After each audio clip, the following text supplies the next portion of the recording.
morning. It is morning huddle time. A sense of belonging in a company actually increases job performance by 56%. It's like a lot of times all of that 3D data is there. They've done the work. They've done the engineering. They've done the slopes. They've done all the 3D polylines are already in their file. There's just a huge disconnect between what they do and the builders right now. 113,000 available unfilled construction jobs in this country, 11 million available unfilled jobs overall in this country. One of the great culture things I see in construction is people just get it done. At the end of the day, we've built 100% of the building. There's no 80-20 rule. Think of the technology that has been brought into existence in the last 60 years, and you think of the productivity gains that have, say, occurred in agriculture, which is up 1,750%, or manufacturing, which is up 400%, and construction is flat to negative. This was always supposed to just be a 6-episode mini-series, Stacy. I want to remind you of that. Good morning. It's huddle time. Good Stacy morning, and everyone. Stacy, it's so good of you to join us. Last week, I guess you just kind of were like, peace. I'm not doing this today. I'm so sorry to keep you hanging. No, it's all the beach time. It's fine. You got other stuff going on. I see it. Yeah, so last week, last minute, well, I had been sick for like a month, upper respiratory infection, and then I was on some medication that was giving me so many bizarre side effects, and we could not figure it out. Really? And then I was literally in urgent care the night before we left for vacation. I was like, you need to figure this out now because I planned this vacation. So I finally made it. They figured it out. Getting better, but I mean, this beautiful view. We're in Ocean City right now, so. And I see you have a couple of stuffed animals enjoying that Yes, view. my son set them up for you guys. That's awesome. They're right out on the beach over there, just, looking at the waves and everything. It's really nice. So cool. Ocean City, Maryland. Yeah. But I did miss out on, embarrassing you and asking you a lot of personal questions. So we're going to have to do a redo.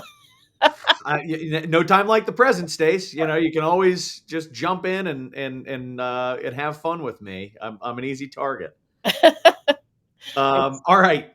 So I'm gonna pull on our guest today. Today we are fortunate enough to have Scott Peper. Scott is joining us from Mobilization Funding. Scott does funding packages for contractors, and we can see this sign in his background that actually says construction MFers. I got to know what that's about. Scott, thank you for joining us. Tell us that story. Tell us a little bit about yourself. You're welcome. Thank you, guys. Hey, Stacy. Hey, Chad. Good seeing both of you guys again. Yeah. Same. So I don't know where to start with that one, but MF is obviously our logo. So Mobilization Funding, we had the MF logo. And then over the years, early on, it got cut to MF, just like anything. Just like my last name starts out as Peper, it became Peeps. And then there's a litany of things I've been called with that last name, as you can only imagine. But Mobilization Funding, I thought was pretty standard, particularly for construction. I thought everybody knew what that is, but nope, we're going to cut that down too. So MF. So then we took our logo and we just started having customers going, hey, you got how are my MFers today? How are my MFers today? You'd see it in an email, then you'd see it in like just conversation. And next thing you know, fast forward 5 or 6 years, 7 years, we're going to have a podcast. What are you going to call it? You're going to call it Construction MFers. So that's how it came. And we've had all kinds of fun puns with that. We have shirts that we passed out to our clients and say, I'm a real MFer with the logo, ER. So it's pretty cool. Yeah, we like it. They have fun with it. Awesome. Well, Scott, I got to know you probably, I don't know, it's probably close to 2.5 years ago, something along those lines, where we were initially introduced. And I've always experienced you as somebody who loves to give, who loves to find ways to add value, asking nothing in return. And so with that in mind, we really do appreciate you joining. I know you have a lot going on and you have a successful podcast yourself on top of lots and lots of other things. So, I think I'll preface the conversation. We can dive right in and get you adding value to our audience here as a part of this show. So, Stacy, I'm gonna per usual give you the moment here to jump off and interact with the LinkedIn Live audience, and I'll pull you back on to get some questions from the group. Okay, sounds good. See you in a bit. Thanks. So, Scott, I'll tee up the topic here for first, which is we've got somebody on from a funding company that specializes in loans for construction companies, which also means that you're deep in the trenches with what construction company financials look like and what your clients look like.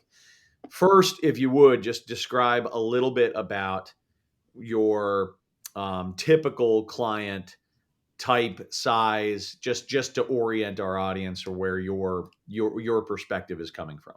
Okay, I'll give you the quick 1 minute version to kind of get everybody guided. So first thing, usually most lending sources or finance companies going into construction, particularly focused on subcontractors, usually are either trying to exploit them or have some negativity to them, one or the other. That doesn't mean the companies have bad intent, so to speak. It just means that the industry, for one reason or another, has looked at them upon them negatively. Yep. And the genesis of that typically is because lending organizations lend on credit. They lend on, okay, what's the credit worthiness? So Yep. if you're looking at construction, they're very credit worthy. They know what they're doing. They know how to perform, particularly construction subcontractors. But traditional credit, but defined from a lender perspective, means hard collateral. What kind of real estate? How big is your balance sheet, et cetera, et cetera. And so those lending companies try to leverage somebody's customer, like a general contractor or the owner developer or the lien rights. So sometimes these things looked at negatively. So that's one thing we overcome right out of the gate, just as mobilization funding. And one of the reasons why we try to do more activity on LinkedIn or other places to talk about who we are or who we're not, to help differentiate some of those stigmas. And as you know, we might talk about today too, there's a lot of stigmas. There's a lot of stigmas in construction, and one of them is lending in construction is one to overcome. To answer your question, who we help, what we do, we pretty much are a great lending source as a source of capital for exactly what the name of our company is, Mobilization Funding. If for a lot of the folks on your show here and listening to us today, they're very familiar with mobilization funding as part of, I have to mobilize for this job. I need cash to mobilize. I got to get my crew out there. I got to get equipment out there. I got to get a trailer. I got to order the material. I'm going to pay for labor and crews and things like that on a weekly, daily basis prior to me being able to put my first invoice in. And then after I put my first invoice in, it's going to take another 30 or 45 days to get paid. And it's that 60 to 70 days in the front of a job that is the toughest often for commercial contractors to get started. And it takes time before they start getting money off the job, but it takes even more time before they're actually cash flow positive from the job. And so cash flow positive in my world means you've collected more money than you've spent on the job. Yep. And so what we become is a source to lend as a lending source for that job or that customer. So think about it as you can use our money to buy material, pay for your labor, rent equipment, any project related costs that you have on that project. And then we get paid back as you're paid back. And so the beauty of our loan program is we don't need to lend the company money to use however you need or want to do. You just need the access to the cash so you can pay for your folks, so you can do the job in the most efficient manner, so you can help the project itself. And then our dollars that are spent on the project are essentially directly reimbursed to you in your schedule of values. So it's a short-term blend. So you think of us to help you as a source of cash to get from the start of the job to the point where the project's cash flow positive.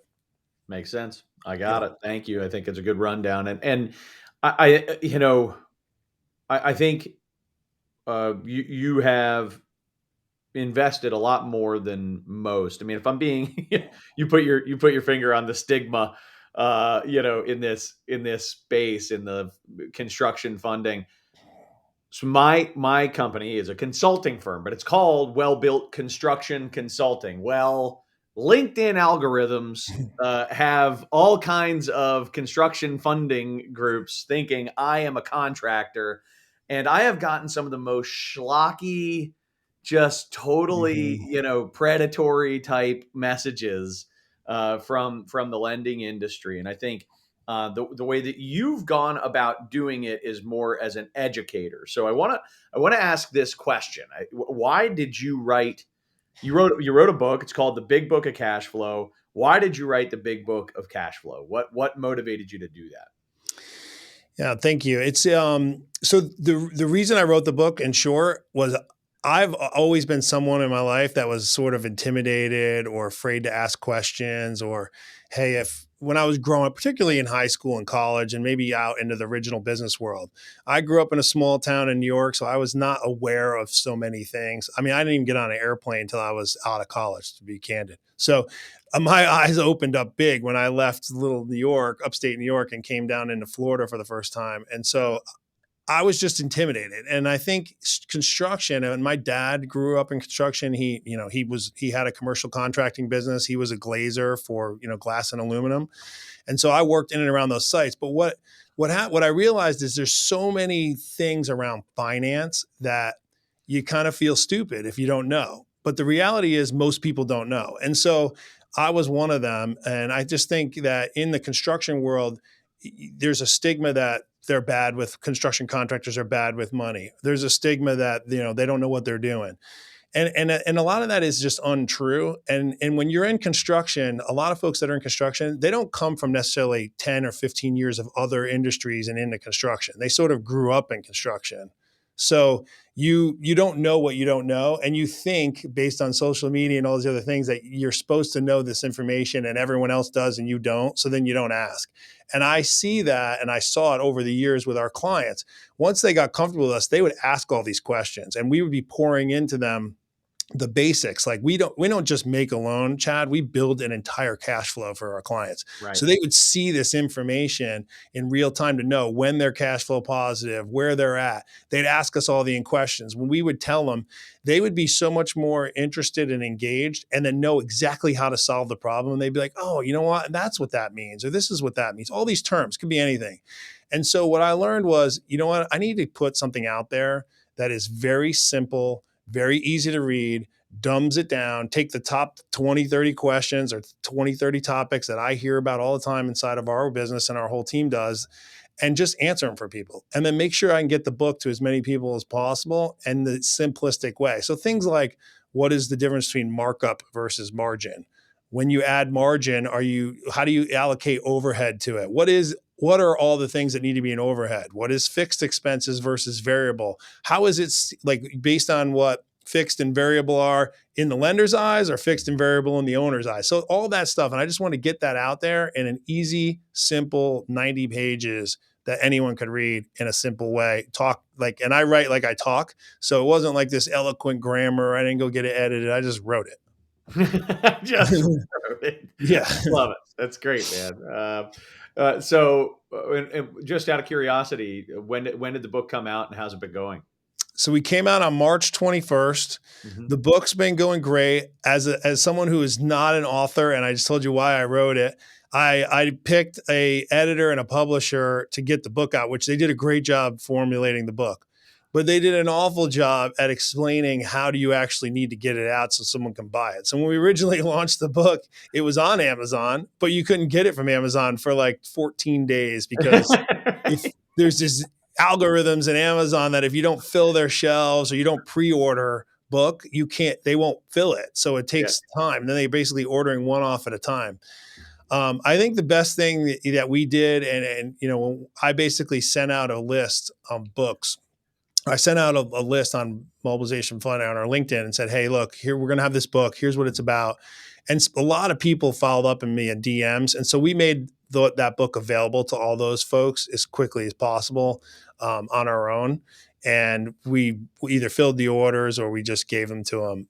And so now you can get it on Amazon. I as recently as this week, I've seen they have it in stock and it's been there. But we weren't great at launching books. We were good at writing the book and the information, but we weren't good at launching the book.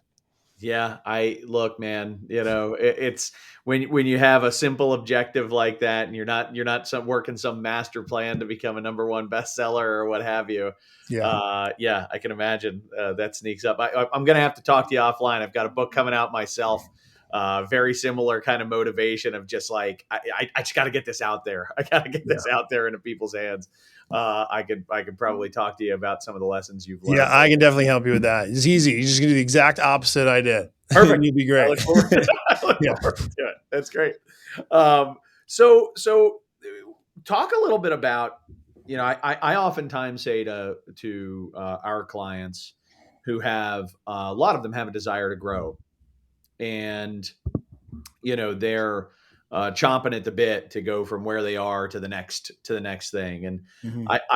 I have noticed just over and over again in the construction industry that the number one thing that'll put you under is taking on more than you can actually handle Yeah. and getting yourself upside down. So I'm always against my own nature too, pumping the brake and talking about what we need to do before we push the pedal down all the way and grow. What are some of the, I guess, the warning signs or the indicators that a company is heading in a bad cash direction?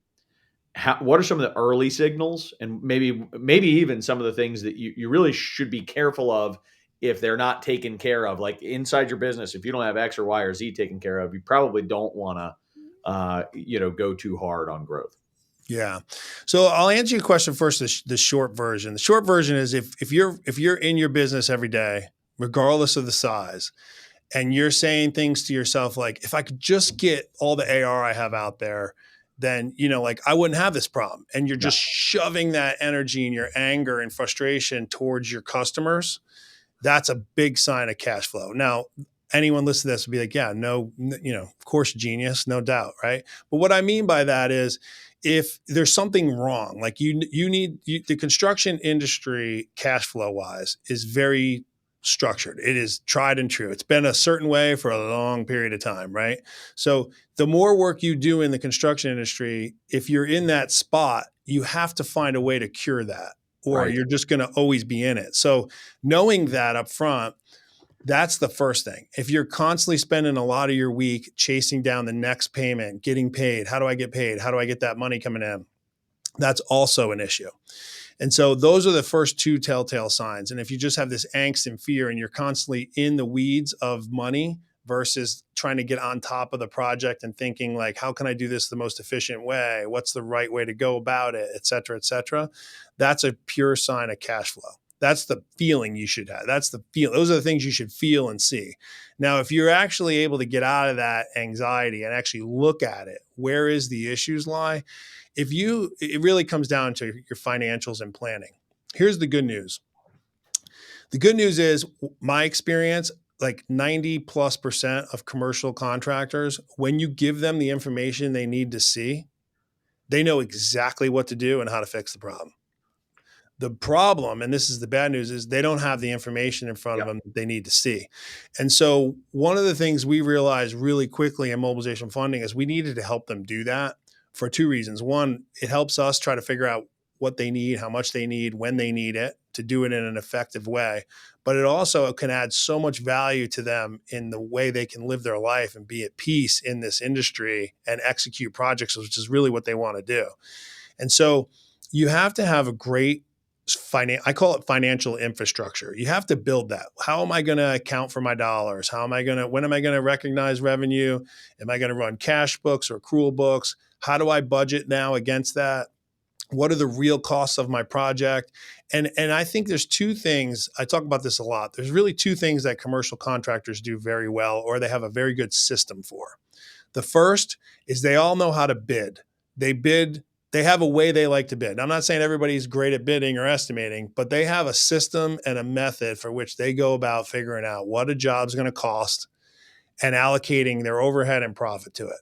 Now, it doesn't mean they do it correctly or do it right or wrong, or there's not better ways. It just, they have a system for it. The second thing they know well is what's the work schedule I'm going to do? Is this going to be a 4-month project, a 6-month project? Can I knock this out in 2 weeks or 4 weeks?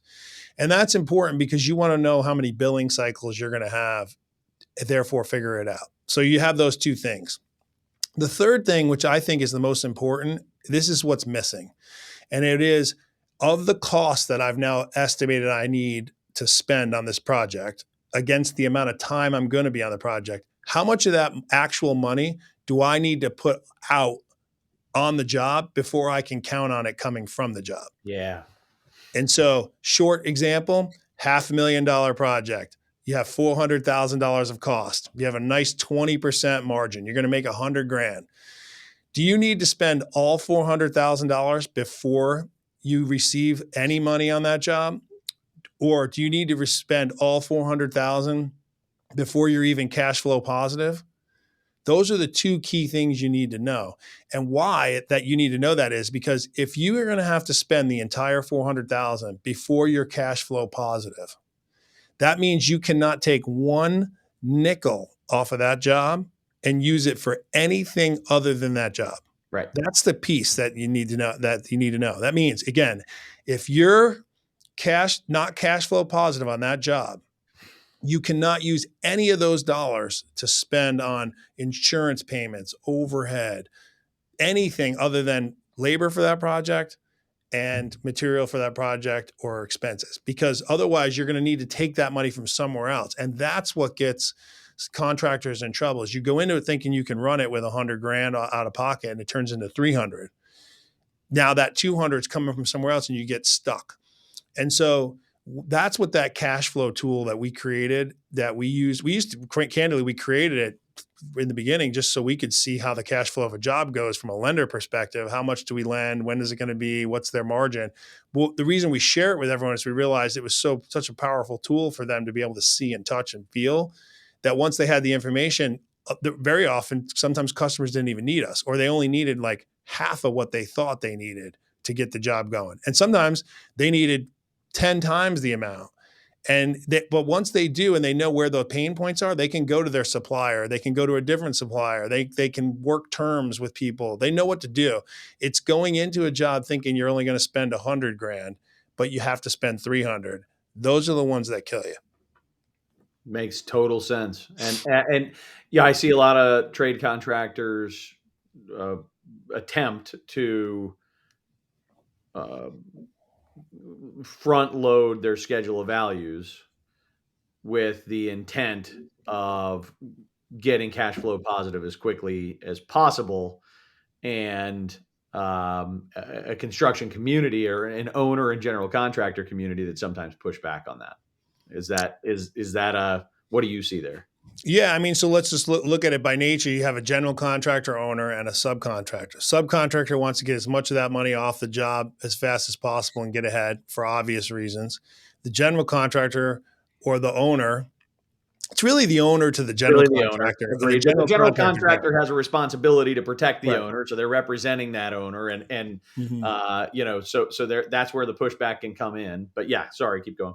Yep. And so what happens is the general contractor owner, they want to get as much work complete without paying for it as they can. It's just leverage, and so you have this constant back and forth that you have to play between. And that's the piece that I think is so important to understand is if you just go out and talk about it, or you can show your numbers or show your intent or show what you're doing versus try to finagle, I think sometimes that's a lot better route to go. Now, I've had clients say, yeah, if I do that, then they just won't do it. And I'm like, well, maybe those are the folks that you don't work for. You work for someone else. It's also the reason why we talk so hard about performance is key.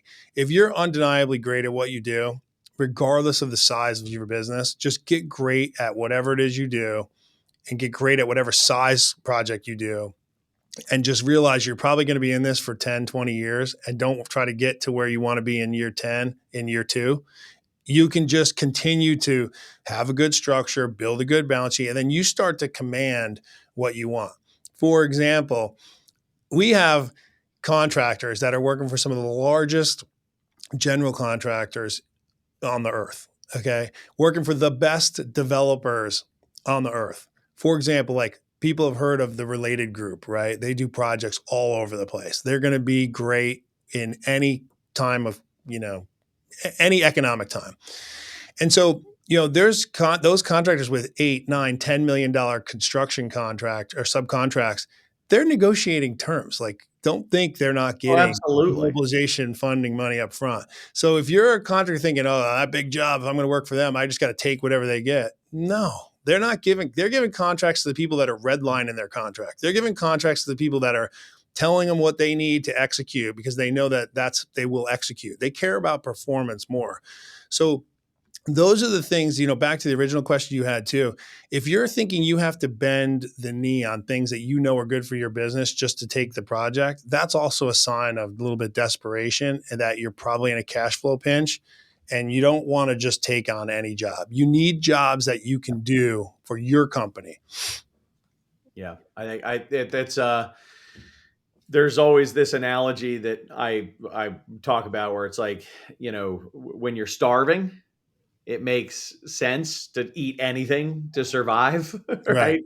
But survival mode should be a very, very short-lived experience and something that you kind of, push through, learn from, and prevent moving forward. So how did you get there in the first place, and how do we make sure we're not there again? But no doubt, I think more money has been lost by convincing yourself to take a deal than it has to been lost by losing a deal. I think that's. Hey, by the way, I learned that in the lending business. The same thing. You take the wrong loan, you do the wrong thing. You can early on. That's how we learned the lessons. We lent into a project that a contractor shouldn't be doing. And if they shouldn't be doing it, it's not good for us. We shouldn't be doing it. On it. Candidly, it works for them too. If we can't make a loan to that project for whatever reason, it's not a project they should be doing either. Yeah. Because something doesn't work. That's a good indicator. Agreed. I want to bring back Stacy here. We're getting close to the wrap up. Stacy, here we go. Stacy, what kind of questions we got? Uh-oh. Oh. You're on mute or something, Stace. We can't hear you. Sorry about that. Can you hear me now? Okay. So in your book, you talk about cash flow tips, negotiating terms, getting paid on time, building an emergency fund.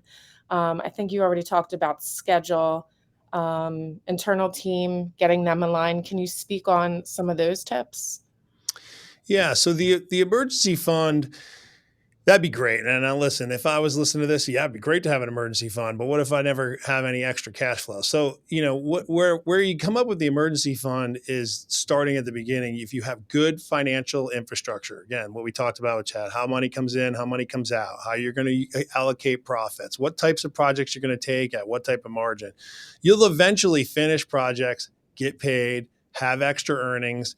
And instead of pulling that money out to either buy a piece of equipment or do something else, you want to start to build a little bit of an emergency fund. Emergency fund means it's a cushion that allows you to take extra risk or manage extra risk in the scenario where you get halfway out on a project and maybe there's a design flaw and the project gets stopped for engineering redesign, things that are out of your control, but you're still going to have labor. You need to pay your guys. You need to pay your people. You need to you just bought a bunch of equipment, you just bought a bunch of material for that job, but they're not going to pay you yet because there's a freeze on the job, right? So things like that, you'd build that emergency fund. Speaking to your team, I think one of the most important things in any company, and it doesn't matter whether you're in construction or not, it just definitely applies to construction, is you got to have a culture of a team. That you really need a team atmosphere to be successful. And I think it's difficult because not only do you have to be your own team and what you're going to do, but you're on a construction site with a team made up of people that are from different companies and different contractors. So there's a team and a team. And what culture are you bringing to the site is going to permeate throughout the others. And if you can keep your folks in a really tight spot and everybody knows what they're doing and how they're doing it and why, it'll really help you financially. That's good. You also talked about different tools to manage flows. I think you said you created your own. How can we show our audience, or where can they go to experiment with these tools or get some? Yeah. So the project Cashflow tool is on our website on the resources page. It's an Excel file that we built. It has an entire instructional guide. It can be downloaded right to your computer. You don't have to give us your email. You don't have to do anything fancy. You can download it right there and get anything you want. We also built a cash flow tool that if you're not super savvy with Excel and for whatever reason you don't like the directions and it's not good, you can also tab through on our site on the same cash flow page, whether you work under purchase orders or contracts, and you can actually answer questions. You can just tab through and answer questions, and then we'll build the sheet for you and email it to you. And so there's two ways to access that tool. And what that tool can give you is how many weeks am I going to be on this job? How much money do I need to put into it? When do I turn cash flow positive? Et cetera, et cetera. So like a typical example, I go back to that $500,000 job with $100,000 loan. You might only need 20 grand a week for 5 weeks to make payroll. The rest of it's smooth based on how you're going to invoice it. You know, you're cash flow positive week 10. That's what that information will tell you.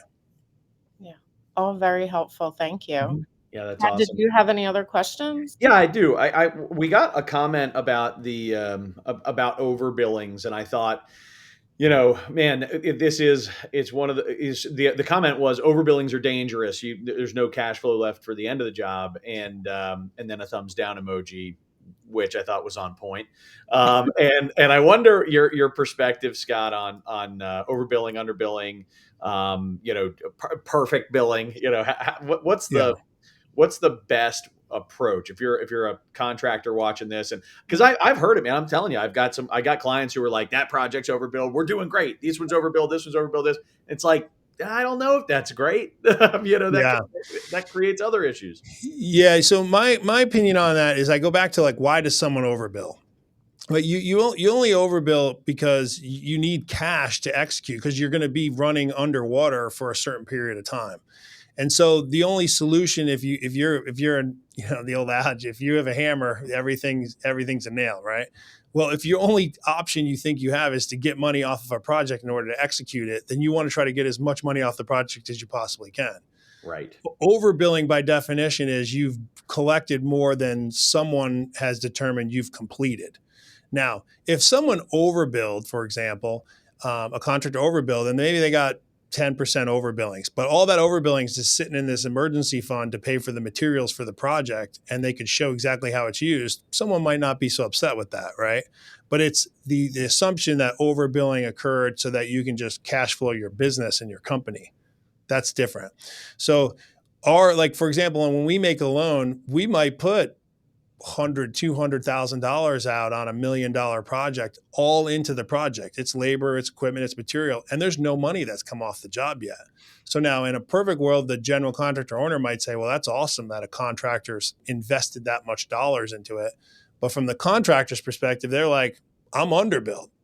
Or we call it something else. I'm under whatever, but I've got all these dollars out. So I think underbilled, overbilled has some negative connotations for obvious reasons, which is why I always say, you know what, why not just have a very honest conversation? Like, here's how much money I've invested. This is what it is. By the way, this is how much I'm going to make on this job if I do it. And I need that much money to make because I'm going to invest X amount of dollars into this project before I even start. So I'm not suggesting you go tell everybody what your profit is, but I do think you could say, here's what I need for this job for me to be successful. But the thing is, when you do that, you got to be successful. You got to perform. You can't just not perform. You can't just take the money and go use it somewhere else or whatnot. Yeah. At the end of the day, some of my biggest takeaways, and it's really interesting, man. It's like almost no matter what walk of life somebody is coming from, or what background somebody has when they're a guest on our show, I bet you 30 out of our 54 now shows, or 53 shows, the message has come down to communicate, be transparent, be honest, and just kind of doing the right thing type of stuff. There's no substitute for operating in a transparent, ethical way, and I appreciate you echoing that from your seat. Yeah, I think if you talk to a general contractor and you tell them and show them how much labor you have out on the job and what you've paid so far, and you show what equipment you've ordered or material you leased, and they can see it, and you're like, look, here's the real money. I got $225,000 of sunk cost out here, and I haven't been paid yet. This is why it's tough. Here's what I need. This is why I'm asking for this. That's an entirely different conversation than pay me. I invoiced you, pay me. Totally. And that it's when you're combative, don't be surprised if you're met with that same kind of posture. And by the way, whose contract is going to win? And look, you made a great point there. Two things too. And if you're a general contractor, let's not pretend that we don't all know that's what's happening either. Right. So, be open to share that conversation. Maybe just realize a subcontractor might not bring that to the table, and you might not be able to pay them early, but you could definitely solicit the conversation. Hey, what do you need? How can I help you?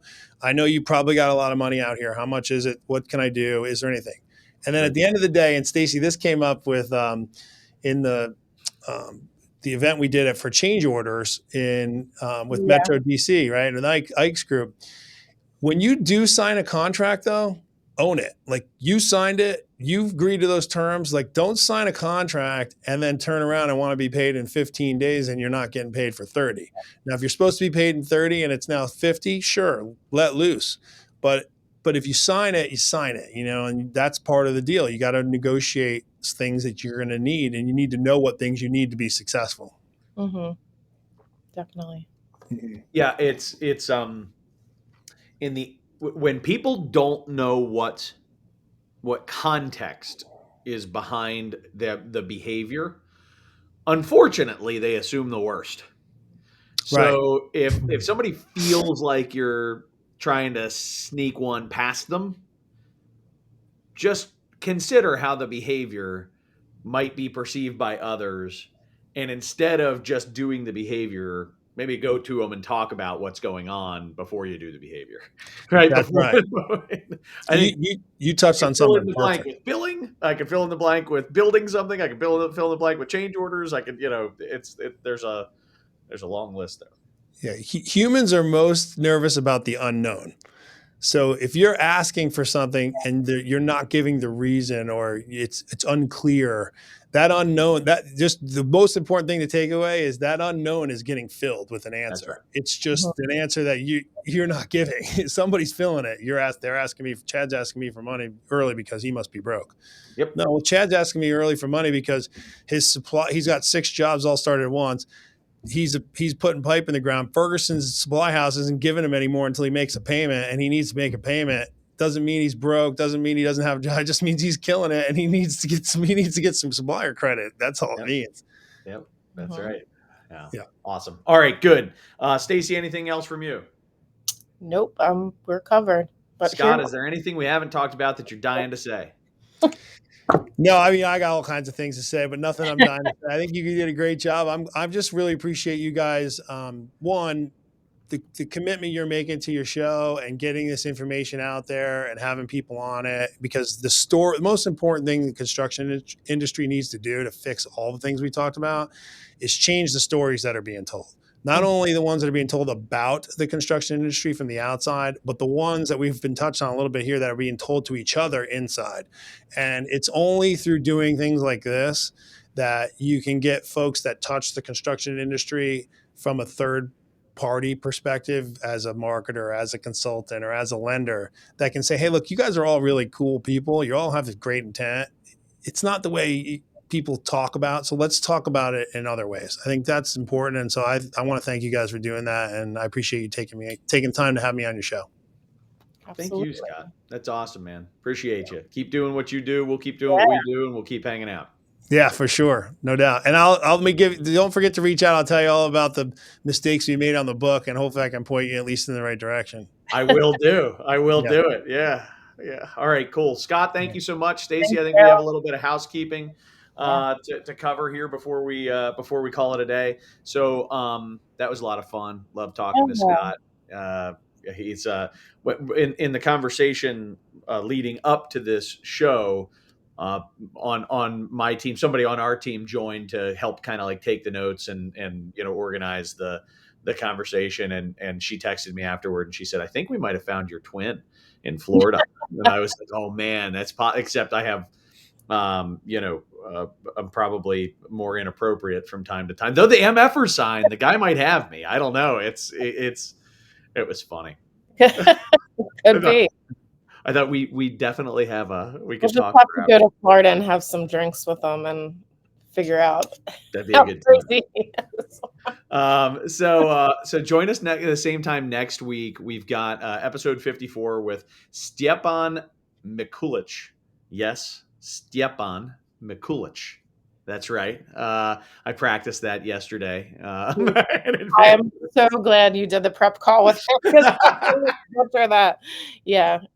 He is awesome. You're going to love this guy. Young guy, super, super, super passionate about the role that artificial intelligence is currently playing and going to play in the construction industry. He'll help us cut through a lot of the, noise and surface a handful of things that are really immediately viable and that you should be doing right now to create better quality products, to create higher levels of efficiency, and throw some dollars to the bottom line. So that is going to be a really interesting conversation.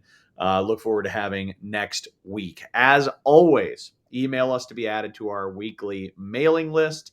Stacy H at steeltoecom.com. She'll get you hooked up. That way you don't have to wonder when and how to register. You'll get an email every week that's pretty simple about a recap from the last week's show and how to register for the upcoming week's show. I think that covers it. Stacy, anything else? Nope, that covers it. Enjoy that beach. Thank you. I'll see you guys all next week. Appreciate the turtle and the bird for joining us. All right. Have a good one. See ya. You too.